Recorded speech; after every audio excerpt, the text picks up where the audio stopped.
Hello, everyone.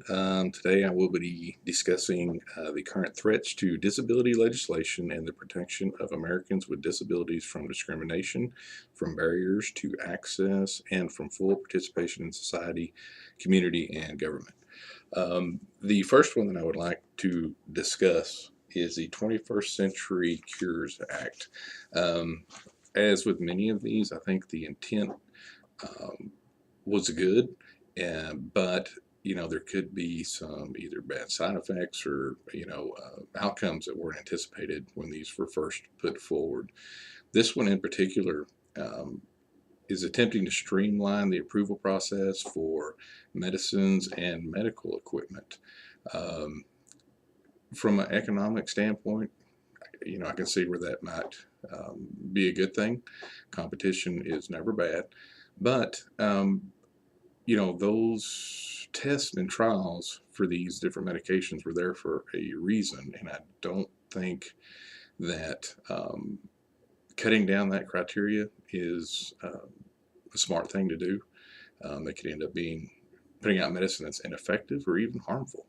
So yeah, that's one of them. The other one is it's associated with the American with Disabilities Act, but there seem to be more loopholes that are occurring or being found in that act. One that I recently read about is called direct threat.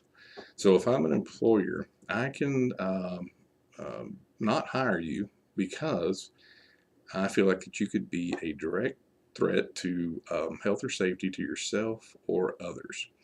Now, a recent appeal on that said that as an employer, I don't have to give hard proof to prove that case. I just have to show that I came to that um, decision using a reasonable system. So there's not much accountability, not much of a paper trail to determine how this decision was made. And when I first read about it, I immediately thought about people with physical disabilities. But having thought about it more, I think that persons with mental health issues would be a prime target of this. I mean, just the term makes people anxious, you know, and if they can deny hiring someone without any repercussions, then more than likely they would do it. Unfortunately, um, WIOA, the Workforce Innovation and Opportunities Act. That's one that I'm dealing with personally. I think the intent is good.